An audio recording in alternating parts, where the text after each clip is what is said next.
দেবো আজকের পত্রিকার প্রধান প্রধান শিরোনাম। দৈনিক আজকের পত্রিকা। পাকিস্তানকে ৭১-এর বিষয়ে নিষ্পত্তির আহ্বান, স্বস্তি ফিরছে না জনমনে। এদিকে প্রশাসন ক্যাডারের পাল্টা অবস্থানে ২৫ ক্যাডার। আলোকিত বাংলাদেশ। হাসিনা মঈনের বিরুদ্ধে ট্রাইব্যুনালের অভিযোগ।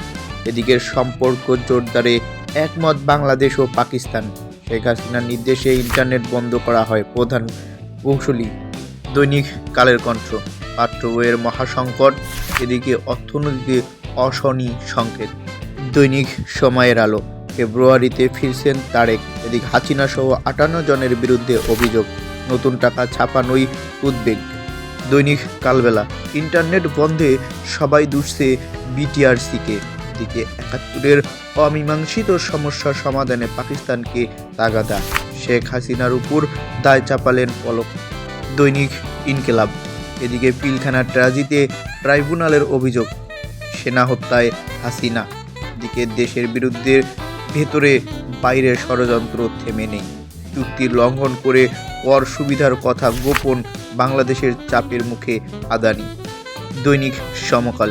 দ্রুত নির্বাচনের লড়াইয়ে একা বিএনপি। এদিকে ব্যাংকে ৩.৫ ঘন্টা জিম্বিকাণ্ড। পিলখানা হত্যায় হাসিনা সহ ৫৮ জনের নাম অভিযোগ। এদিকে ঢাকার বায়ু নির্মল করতে একগুচ্ছ পদক্ষেপ। ২ মামলায় নতুন করে তদন্ত হওয়া উচিত। দৈনিক বাংলাদেশ প্রতিদিন। এদিকে সংস্কার নিয়ে উত্তাপ। এদিকে আরও নাজুক ঢাকা, ফিল্মি স্টাইলে ব্যাংক ডাকাতির চেষ্টা। দৈনিক প্রথম আলো। এস আলমের ছেলে ২ ভাই সহ ৫৮ জনের বিরুদ্ধে মামলা। এদিকে ব্যাংকে ডাকাতের হানা, ৩.৫ ঘন্টা পর আত্মসমর্পণ। রাজনৈতিক দল গঠনে সহায়তা চাওয়া নিয়ে বিতর্ক। গ্রামের স্কুল থেকে তারা জাতীয় পর্যায়ে। এদিকে স্বপ্নভঙ্গের সংখ্যায় জলবায়ু, উদ্বাস্ত শিশুরা। এদিকে উচ্ছেদ আতঙ্কে বড়রা।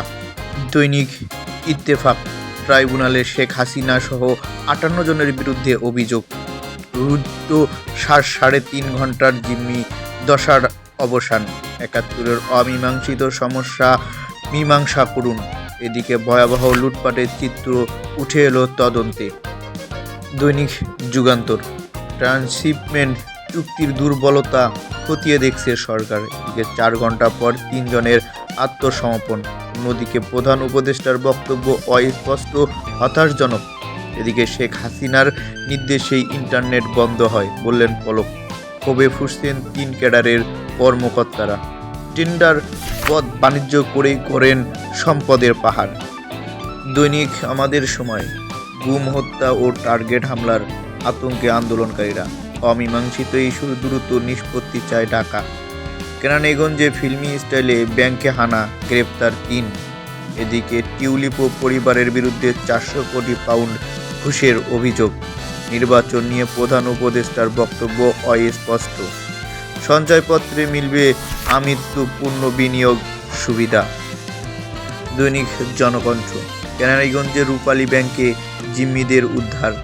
এদিকে নির্বাচন নিয়ে সরকারের বক্তব্য অস্পষ্ট ও পরস্পর বিরোধী।